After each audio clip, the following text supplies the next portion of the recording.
جۆ بایدن سەرۆکی ئەمریکا لە هەموو کۆبوونەوەکانیدا لەگەڵ بەرپرسانی ئیسرائیلی لە تەل ئەبیب ئەوەی پێگوتراوە کە شەڕی غەزە کاتێکی زۆر دەخایەنێت و دەبێتە تاقیکردنەوەیەکیش بۆ هاوکاری نێودەوڵەتی بۆ ئیسرائیل. ئەوەش بە پێی ماڵپەڕی ئەکسیۆسی ئەمریکی لە زاری چەند بەرپرسێکی ئەو دوو وڵاتە. بەڵام بۆچی هاوکاری نێودەوڵەتی؟ چونکە 13 ڕۆژە شەڕی ئیسرائیل دژی حەماس لە غەزە بەردەوامە و هەزاران کەس کوژراون و بریندار بوون.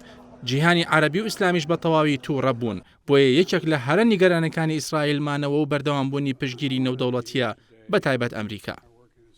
هەر بەپێی راپۆرتەکە بایدنیش نیگەرانی خۆی هەیە لە کۆبوونەوە یەک کاتژمێرەکەی لەگەڵ بنیامین ناتانیاهۆ سەرۆک وەزیرانی ئیسرائیل و هەروەها کۆبوونەوەکانی دواتریدا لەگەڵ وەزیرانی ئەنجومەنی شەڕ بایدن پرسیاری کردووە لەبارەی ئەگەری تێوەگلانی حیزبوڵای لوبنانی و کردنەوەی بەرەیەکی نوێی شەڕ لە باشووری لوبنانەوە. بایدن زۆر نیگەران بووە کە بەشداریکردنی حیزبوڵا کە ئێران پشتیوانی دەکات ببێتە هۆی فراوانبوونی جەنگەکە و تەواوی ڕۆژهەڵاتی ناوەڕاست بگرێتەوە. بۆیە هەر لە سەرەتای شەڕەکەدا ئیدارەی بایدن چەندین پەیامی نهێنی و ئاشکرای بۆ حیزبوڵا و ئێران ناردووە کە خۆیان تێوە نەگلێنن لەم شەڕەدا. هەروەها بایدن کێشەیەکی دیکەی هەبوو و لەگەڵ بەرپرسانی ئیسرائیلی باسی کردووە.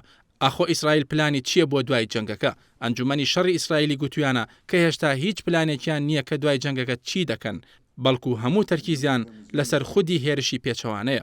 هەر بەپێی قسەی ئەو سەرچاوانە بایدن هانی بەرپرسانی ئیسرائیلی داوە پلانێکی مرۆییان هەبێت بۆ هاوکاریکردنی خەڵکی بێتاوانی فەلەستینی کە کەوتونەتە نێوان شەڕی ئیسرائیل و حەماسەوە.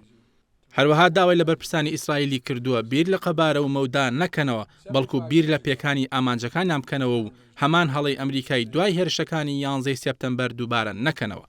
ئەوەش وەک ئاماژەیەک بۆ داگیرکردنی عێراق. لە کۆبوونەوەی لەگەڵ ئەنجومەنی شەڕی ئیسرائیلی کە ئەنجومەنێکی بچووکراوەی ئەنجومەنی وەزیرانی ئیسرائیلە و تەنها ئەو وەزیرانە بەشدارن کە پەیوەستن بە شەڕەوە، یۆاف گاڵاند وەزیری بەرگری ئیسرائیل جەختی کردوێتەوە کە شەڕی غەزە زۆر درێژخایەن دەبێ و ئیسرائیل پێویستی بە پشتگیری بەردەوام و درێژخایەنی ئەمریکا دەبێت.